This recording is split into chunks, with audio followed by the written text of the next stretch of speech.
Good morning. We live another day. Uh, April 21st, 2020. Uh, ominous day for me.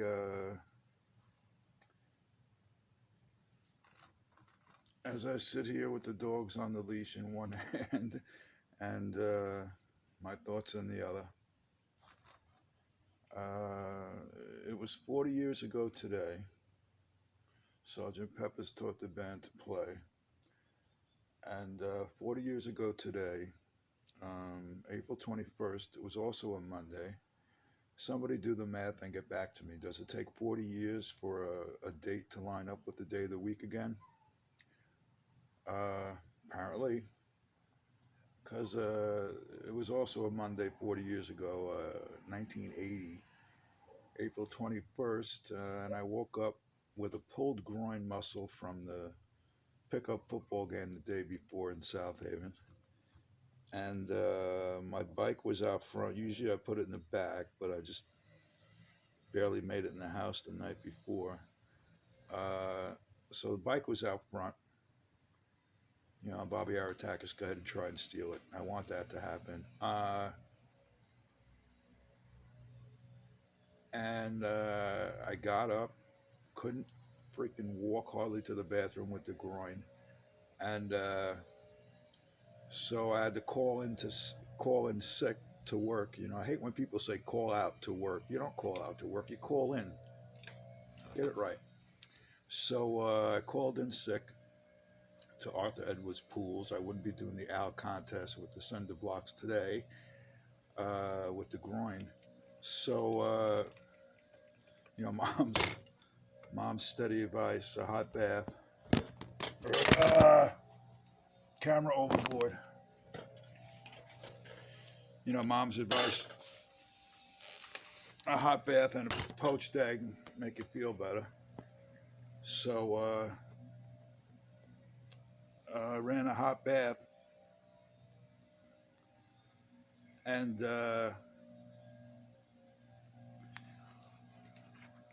while I'm in the bath, soaking my, you know, uh,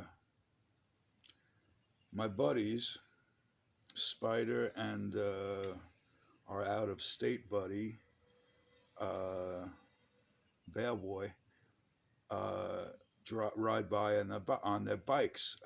Bellboy had a Honda and Spider had his Biza. And they saw my bike and they busted me.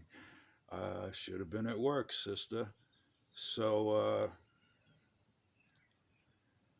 they come and enter the bathroom of my bath, as they will. Come on, bro, we're taking a ride. I'm like, dudes. No, no, no, no, no. I can't even kick over my bike. No, we'll kick it over for you. Come on. You know, the bravado bros. And, but, you know, that's who we were. And so, like a dopey ass friend, I got up, you know, hobbled into my room, got dressed. Probably like you see me there. And I know I had that necklace on. And they kicked my bike over for me. Thanks, bros. And they said, come on, the vibrations will make it feel better. Yeah. So I get on my bike. The red one you see there in the picture, I had it painted black at some point. Charlie, the mechanic that Pistols was using, another 7 foot tall guy, Charlie, and he had his little daughter Julie, a single parent. Felt really bad for the guy. He was really poor. He lived up in the Seven Hills Sisters of Selden, you know, up Adirondack there somewhere, or no, off of Mooney Pond, Evergreenish, and behind the 7-Eleven. And he would fix our motorcycles for us, and he took mine apart so I get it painted and put it back together. It was black after this, at that point on April 21st, I believe. And So the guys kicked my bike over for me on April 21st, 40 years ago, around this time, if it's coming up on, 9:30 or something. And off we went, riding from here to there. The bellboy wanted to go fill out a job application in Huntington, and he had the address. So we we hit Henry to Marshall to Jericho to Nichols. I'm flying up Nichols. That bike there. I told you it was a little animal. It scared me, man. You could hit 100. You could hit 100 miles an hour in third gear. I didn't want to find out what fourth gear was all about. I never really rode that far, like upstate or anything on this. We were just riding around town, and to the beach and stuff before this. Uh, so we take Nichols to the expressway, and we head west to go to Huntington.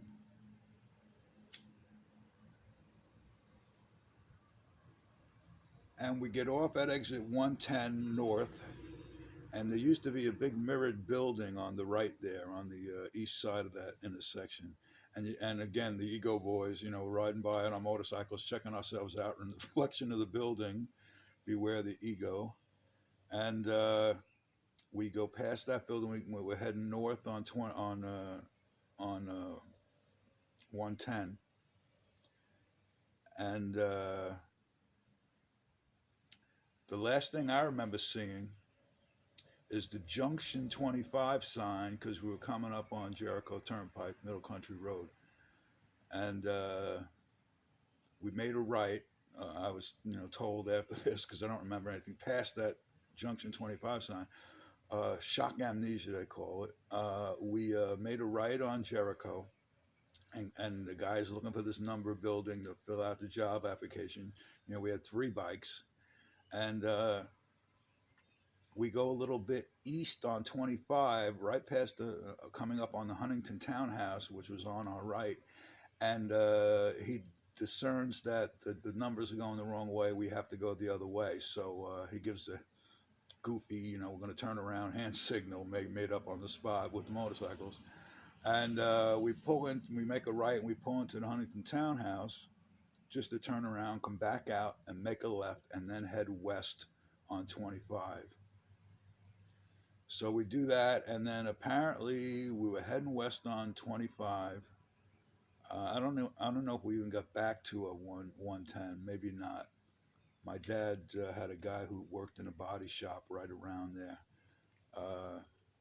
I can go track it down. And 40 years later. And apparently I hit a bump in the road, and I went across the double yellow line. Now, Spider was riding up ahead of me, and he said he noticed cars started to swerve towards him coming into, the eastbound lanes were starting to swerve and come into him in the westbound lane. And he looked back to see why, and it's because I was in the eastbound lane. I had hit a patch in the road that was 4 inches above elevation, my lawyers later told me, and I hit a bump in the road, and I went across a double yellow line right into oncoming traffic. They were doing about 40 or 45 on Jericho there.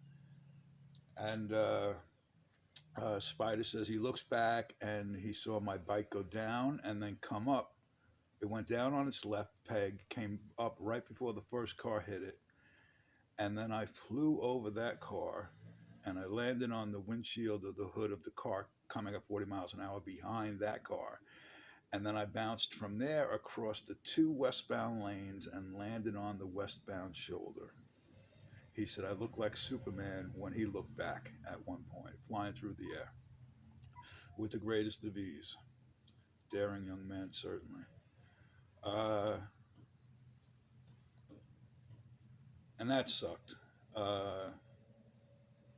Luckily, there was an ambulance already heading to Huntington Hospital that had a guy who I met years later that had a fish hook through his thumb, and they were taking him to Huntington Hospital when they got the call, and luckily they decided to come grab me also, or I wouldn't be sitting here walking the dogs, telling you this. Uh, you got 20 minutes for a 2 minute story, by the way. Uh, they came to get me in the ambulance. I got that necklace back. They had to cut it off of me, and they put me in the ambulance. My lungs were collapsed, and they raced to Huntington Hospital. So, Spider got to race behind them, give that boy a reason to run red lights, and he's down with it. Spider, racing there on his Biza, and the other guy, and they took my bike into my dad's buddy's bike shop, coincidentally, auto body shop, which was right in front of it, and they took me to the hospital. Spider got to the hospital first. He said he saw me fighting them, and he saw me them doing like the thing you swoosh the fireplace with, the air thing, the little accordion thing. They had one of that down my mouth on the way, from the ambulance to the hospital doors. Spider saw that, I think, and they take me into emergency, and Spider says it sounded like a WWF wrestling match in there. He says I was throwing everybody all over the place because I didn't want anybody on me. I was, flipping out. I couldn't breathe, and I was fighting with my last non-breath. And he said one doctor came out of the room all disheveled with his glasses crooked. And he says, "Man, I wish he would calm down." And so they apparently finally got the elephant tranquilizer gun and got me down. And they rushed me into surgery because I had internal bleeding, and the blood, coming out my nose, my eyes, my ears, and don't wish I had that on film. And it was 10:30 on a Monday morning. Luckily, the great surgeon Dr. Harry Mayer was on duty. Had this happened at 10:30 at night, I again wouldn't be sitting here 40 years later. 10:30 in the morning, Dr. Harry Mayer, a surgeon who was in Vietnam, and great guy. He had his hands on me, and they had to do exploratory, I guess, to see where the bleeding internally was. And so they opened me up, and they took my right kidney out in pieces. How do you how do you break a kidney, sister? I don't know. They took my right kidney out in pieces, and then my heart stopped on the operating table. Cardiac arrest from the loss of blood. Your body holds 6 units. I think I took 15 or 18 units that day, like 3 times washout. And still have the drain scars under my arms where they were draining it, like a draining thing, like like changing the oil in your bob, if you will. So my heart stopped on the operating table while they were taking my kidney out. So Dr. Mayer used a Vietnam field trick, and he opened up my chest, and he did an open heart massage, which I guess is a squeezing of the heart, or flick it, or throw a tennis ball at it or something. Open heart massage. 20 years later, I had a physical at Stony Brook Hospital, and they said, "You had an open heart massage 20 years ago, and you're still alive?" And I says, "Well, hold on, let me check." Uh, so Dr. Harry May does an open heart massage, and Gomez is going to mail me down the medical report. He has all my important papers because I can't be trusted. The accident report, my dad had a nurse translate it for us, and apparently when my heart stopped, it was gone. I had no pulse for several minutes. Several, look it up in the dictionary, I don't know. They say after 3 minutes or 4 minutes, you have permanent brain damage. Jury's still out on that. But it was to the warning track, y'all. And he started my heart back up again. And Dr. Harry Mayer. And they took my kidney out. They packed my toe, which I ripped going over the handlebars. But all in all, for going head on with 2 cars at 45, I got away with murder. No pun intended. And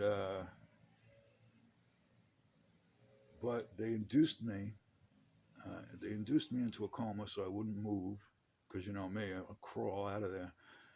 And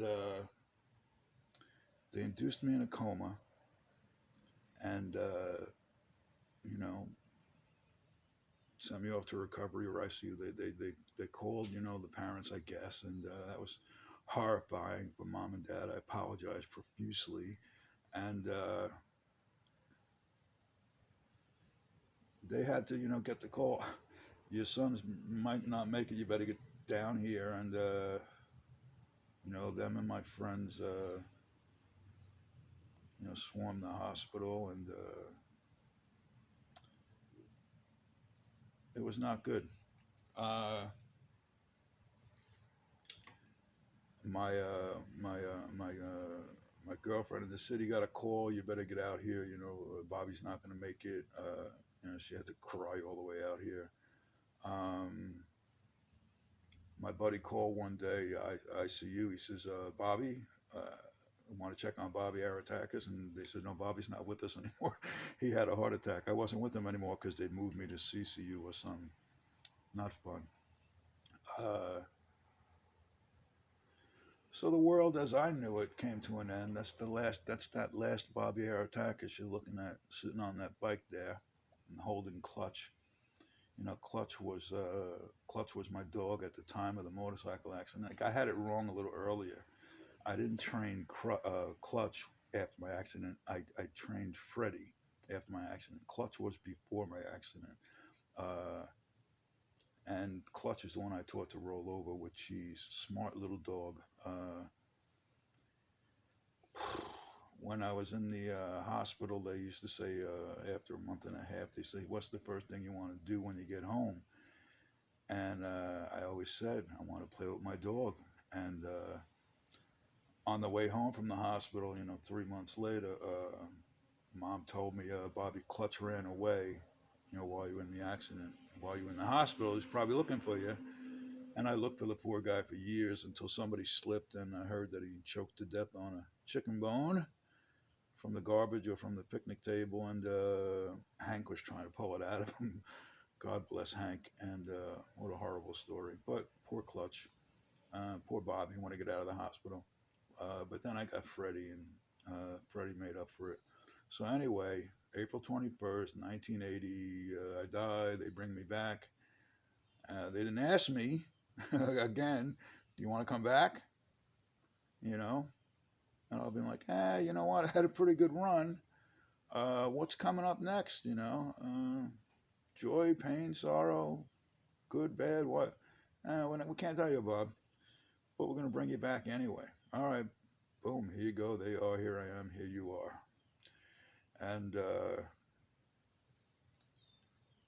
my parents lived in the emergency room, in the waiting room, and, the, there was a joke of dad was, in the waiting room, Harry, and everybody sitting around, and some nurse came in to do something, and she knelt down to do something, and my dad said, "Oh, there's no need to genuflect," and that's where I learned where the word genuflect means, to kneel down and adore somebody.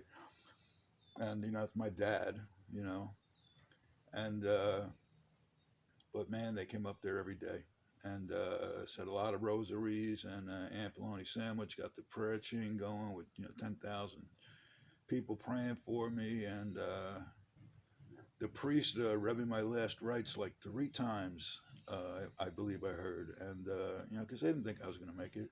I was a mess, and they didn't think I was going to make it through the first night. And then I heard that my brother Hank gave me a "What's up," a "What's up" speech, and you're an Aretakis, yelling. Hank never yells, ever. Hank yelling at me. I was unconscious. You're an Aretakis. They don't know how tough you are. Blah blah blah blah blah. Thanks, Hank. And my buddies put a Queen poster right above on the ceiling. Knuckleheads on a ladder. I like to have that on film. Putting a Queen poster lovingly right above my ICU bed. So when I opened my eyes, a month later, that's the first thing I saw was a Queen poster, and it actually gave me a hallucination because they had me on in a coma, and then they brought me out of it. one of the first thoughts I had was Roger Taylor is really a woman because he just looked like a girl in that poster when I first opened my eyes in my delusion, and that was my first conscious thought. Roger Taylor is really a girl. Sorry, Roger Taylor. Uh, but later on, they did the video where they all dressed in drag, and I said, "See, I told you," to myself, and we laughed. That's 20 minutes on the solemn day because bottom right there, my beautiful son Robert. This would have been his birthday, and he passed away in 2018. And I had that horrible motorcycle accident, April 21st, 1980. And 12 years later, April 21st, 1992, Rob was born, which was a miracle. And I thought he was a miracle. And, oh God. And, wait, come on. Hello. And I named Robert Mayer Aretakis after Dr. Harry Mayer, because if it wasn't for Dr. Harry Mayer, neither one of us would be here, or would have been here. I wouldn't be telling you this story. So happy birthday, Robert Mayer Aretakis, up in heaven. I'll talk to you guys later. Peace.